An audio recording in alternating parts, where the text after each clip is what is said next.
നമസ്കാരം, ഡീടോക്സിലേക്ക് സ്വാഗതം. നിങ്ങളുടെ റിലേഷൻഷിപ്പിൻ്റെ തുടക്കകാലത്ത് തന്നെ, അതായത് നിങ്ങൾ ഡേറ്റിംഗ് പീരീഡിൽ ഇരിക്കുമ്പോൾ തന്നെ സ്പോട്ട് ചെയ്യേണ്ട ഏറ്റവും ഇമ്പോർട്ടൻ്റ് ആയിട്ടുള്ള 5 റെഡ് ഫ്ലാഗ്സിനെ കുറിച്ചിട്ടാണ് ഇന്നത്തെ വീഡിയോയിൽ പറയുന്നത്. ഓരോ റിലേഷൻഷിപ്പിൻ്റെയും അടിസ്ഥാനം കമ്മ്യൂണിക്കേഷൻ ആണെന്നുള്ളത് എല്ലാ ആൾക്കാർക്കും അറിയാം. അപ്പോൾ കമ്മ്യൂണിക്കേഷൻ ഇല്ലാത്തൊരവസ്ഥ വന്നാലോ ആ റിലേഷൻഷിപ്പ് എത്രമാത്രം മോശം അവസ്ഥയിലേക്ക് പോകും എന്നുള്ളത് പ്രത്യേകിച്ച് പറയേണ്ട കാര്യമൊന്നുമില്ലല്ലോ.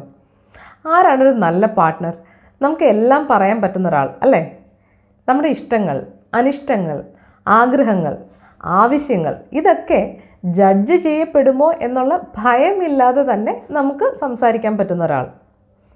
നമ്മുടെ പാർട്ട്ണർ അങ്ങനെയുള്ള ഒരാളല്ലെങ്കിലോ നമുക്ക് എപ്പോഴും സെൽഫ് ഡൗട്ട് തോന്നിക്കൊണ്ടേയിരിക്കും. നമ്മൾ പറയുന്ന കാര്യങ്ങൾ കൃത്യമായിട്ടാണോ ഇദ്ദേഹം മനസ്സിലാക്കുന്നത്, അല്ലെങ്കിൽ നമ്മൾ ചെയ്യുന്ന കാര്യങ്ങളൊക്കെ ശരിയാണോ എന്നൊക്കെ നമുക്ക് തോന്നിക്കൊണ്ടേയിരിക്കും.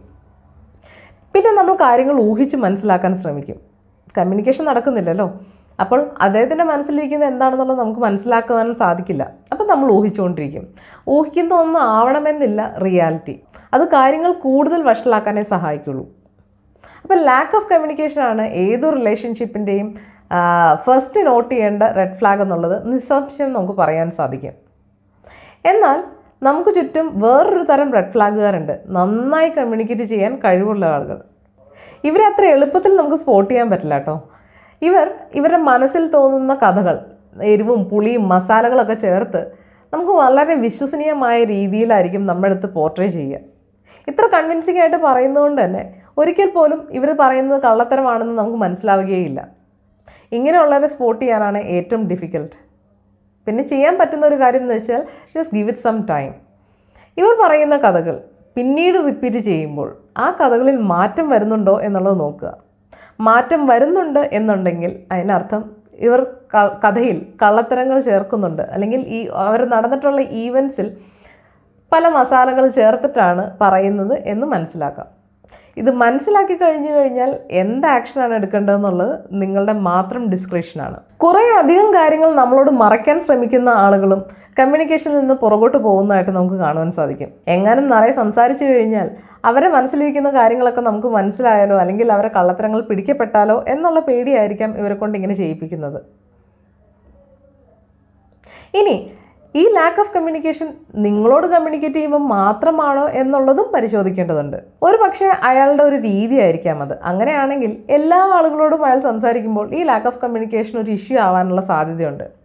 എന്നാൽ നിങ്ങളോട് സംസാരിക്കുമ്പോൾ മാത്രമാണ് ഈ ലാക്ക് ഓഫ് കമ്മ്യൂണിക്കേഷൻ എങ്കിൽ നിങ്ങൾ ഒരു കാര്യം തീരുമാനിച്ചു, അത് ലാക്ക് ഓഫ് കമ്മ്യൂണിക്കേഷൻ അല്ല, ലാക്ക് ഓഫ് ഇൻട്രസ്റ്റ് ആണ്.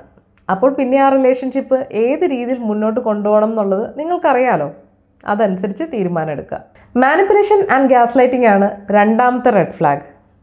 നമ്മൾ ഡെയിലി ലൈഫിൽ എടുക്കുന്ന തീരുമാനങ്ങളിലെല്ലാം തലയിടുകയും അഭിപ്രായം പറയുകയും നമ്മളെ കൊണ്ട് പല രീതിയിൽ തീരുമാനങ്ങൾ എടുപ്പിക്കാനും നമ്മളെടുത്ത തീരുമാനങ്ങളിൽ നിന്ന് നമ്മളെ പിന്തിരിപ്പിക്കാനും അവർക്കിഷ്ടമുള്ള രീതിയിലൊക്കെ നമ്മളെ കൊണ്ട് നമ്മളുടെ തീരുമാനങ്ങൾ മാറ്റിക്കാനും ഒക്കെ ട്രൈ ചെയ്യുന്ന ഒരു തരം ആളുകളാണ് ഈ ഗ്യാസ് ലൈറ്റിംഗ് ചെയ്യുന്ന, അല്ലെങ്കിൽ ഈ മാനിപ്പുലേഷൻ ടെക്നിക്സ് ഉപയോഗിക്കുന്ന ആളുകൾ. അവർക്ക് പലതരത്തിലുള്ള മാനിപ്പുലേഷൻ ടെക്നിക്സ് ഉണ്ട്. ഇതൊക്കെ നമ്മളെ കൺട്രോൾ ചെയ്യാൻ വേണ്ടിയിട്ട് പലതരത്തിൽ അവർ യൂസ് ചെയ്തുകൊണ്ടേയിരിക്കും. നമ്മളുടെ കൺട്രോൾ പൂർണ്ണമായും അവരിലേക്ക് എത്തുവാൻ വേണ്ടി നമ്മളെ കൊണ്ട് തീരുമാനങ്ങൾ എടുപ്പിക്കാതിരിക്കാൻ അവർ ശ്രമിച്ചുകൊണ്ടിരിക്കും. തീരുമാനങ്ങൾ എടുക്കാൻ നീ പ്രാപ്തയല്ല, നീ മെൻ്റലി സ്റ്റേബിൾ അല്ല എന്ന് വരെ നമ്മളെ ധരിപ്പിക്കാനായി ഇവർ ശ്രമിക്കും. ക്രമേണ തീരുമാനങ്ങൾ എടുക്കാൻ കഴിവില്ലാത്തവരായി മാറും നമ്മൾ. മറ്റുള്ളവരിൽ നിന്ന് നമ്മളെ അകറ്റുക എന്നുള്ളതാണ് ഇവരെടുക്കുന്ന ആദ്യത്തെ സ്റ്റെപ്പ്. നമ്മുടെ ഫ്രണ്ട്സിൽ നിന്നും റിലേറ്റീവ്സിൽ നിന്നെല്ലാം നമ്മൾ ഐസൊലേറ്റ് ചെയ്യിക്കും. പൂർണ്ണമായും നമ്മളുടെ മേലിൽ കൺട്രോൾ വരുവാൻ വേണ്ടിയിട്ടാണ് ഇങ്ങനെ അവർ ചെയ്യുന്നത്. ഈ രീതിയിലുള്ള ബിഹേവിയേഴ്സ് നിങ്ങൾ കണ്ടു കഴിഞ്ഞാൽ മനസ്സിലായിക്കോളൂ, it's a red flag. Lack of empathy ആണ് മൂന്നാമത്തെ റെഡ് ഫ്ലാഗ്. എന്താണ് എംപതി? മറ്റൊരാളുടെ പേഴ്സ്പെക്റ്റീവിൽ നിന്നുകൊണ്ട് കാര്യങ്ങൾ ചിന്തിക്കാനുള്ള കഴിവാണ്. അപ്പോൾ എംപതി ഒട്ടുമില്ലാത്ത ആളുകൾ മറ്റുള്ളവരുടെ ഇമോഷൻസിന് ഒരു വിലയും കൊടുക്കില്ല. അവർക്ക് ഹേർട്ട് ആവുന്നുണ്ടോ എന്നതിനെക്കുറിച്ച് ചിന്തിക്കുക പോലും ചെയ്യാതെ അവരെ ഏത് രീതിയിൽ വേണമെങ്കിലും തരം താഴ്ത്തുവാൻ മടിയില്ലാത്തവരായിരിക്കും ഈ കൂട്ടർ. ഇൻകൺസിസ്റ്റൻസി ആൻഡ് ഫ്ലേക്കിനെസ് ആണ് നാലാമത്തെ റെഡ് ഫ്ലാഗ്. ഇങ്ങനെയുള്ള ആളുകളുടെ സ്വഭാവവും അവരുടെ പ്രതികരണവും ഒന്നും നമുക്ക് ഒരിക്കലും പ്രെഡിക്റ്റ് ചെയ്യാൻ സാധിക്കില്ല. എന്തിന്? ഇവരുടെ അഭിപ്രായങ്ങൾ വസ്തുതകൾക്കപ്പുറം മൂഡിനെ ഡിപ്പെൻഡ് ചെയ്തിരിക്കും. അത് മാറിക്കൊണ്ടേയിരിക്കും. മുന്നേ തീരുമാനിച്ച പ്ലാനുകൾ ക്യാൻസൽ ചെയ്യുന്നത് ഇത്തരക്കാരുടെ പ്രത്യേകമായിട്ടുള്ളൊരു ശീലമാണ്. ഇത്തരക്കാർ ഒട്ടും തന്നെ റിലയബിൾ അല്ലാത്ത ആളുകളാണ്. നമ്മുടെ ലൈഫിൽ എന്തെങ്കിലും ഒരു ഇഷ്യൂ നടക്കുകയാണെങ്കിൽ ഈ കൂട്ടരെ അവിടെ എങ്ങും കാണാൻ സാധിക്കില്ല. പിന്നെ പ്രശ്നങ്ങളെല്ലാം സെറ്റിൽ ഡൗൺ ആയതിനു ശേഷമായിരിക്കും ഇവർ തിരിച്ചു പൊങ്ങുക. ലാക്ക് ഓഫ് അംബീഷനാണ് 5ാമത്തെ റെഡ് ഫ്ലാഗ്. ഗ്രോ ചെയ്യണം എന്ന ആഗ്രഹമില്ലാത്തവർ. ഫിനാൻഷ്യൽ കാര്യങ്ങളിലും ഇങ്ങനെയുള്ളവർ വളരെ വീക്കായിരിക്കും. നമ്മളെ ഫിനാൻഷ്യലി ഡിപ്പെൻഡ് ചെയ്ത് ജീവിക്കാനായിട്ട് ഉള്ള ഒരു പ്രവണത ഈ കൂട്ടർ കാണിക്കും.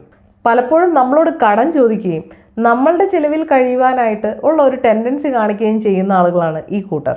യാഥാസ്ഥിക രീതിയിൽ റിലേഷൻഷിപ്പിലേക്ക് കടക്കുന്നവർ, അതായത് അറേഞ്ച് മാരേജ് പോലെയുള്ള സിസ്റ്റംസ് വഴി റിലേഷൻഷിപ്സിലേക്ക് കടക്കുന്നവർക്ക് ഇതുപോലെയുള്ള അനലൈസ് ചെയ്യാനോ അല്ലെങ്കിൽ റെഡ് ഫ്ലാഗ്സിനെ സ്പോട്ട് ചെയ്യാനൊക്കെ ഉള്ള അവസരമാണ് നഷ്ടപ്പെടുന്നത്. കല്യാണം പോലെയുള്ള ലോങ് ടേം ബോണ്ടിലേക്ക് കടക്കുന്നതിന് മുമ്പായിട്ട് ജീവിത പങ്കാളിയാവാൻ പോകുന്ന ആളെക്കുറിച്ചും അയാളുടെ ജീവിത സാഹചര്യത്തെക്കുറിച്ചും അയാളുടെ വിഷനെക്കുറിച്ചും ഒക്കെ നല്ല രീതിയിൽ മനസ്സിലാക്കാൻ ശ്രമിക്കുന്നത് എത്രയും നല്ലതാണ്. ഈ വീഡിയോയുടെ കണ്ടന്റ് ഇഷ്ടപ്പെട്ടുവെങ്കിൽ വീഡിയോ ലൈക്ക് ചെയ്യുക. ചാനൽ സബ്സ്ക്രൈബ് ചെയ്യാത്തവരുണ്ടെങ്കിൽ ചാനൽ സബ്സ്ക്രൈബ് ചെയ്യുക. മറ്റൊരു വീഡിയോയുമായി വരുന്നവരെ ഗുഡ് ബൈ.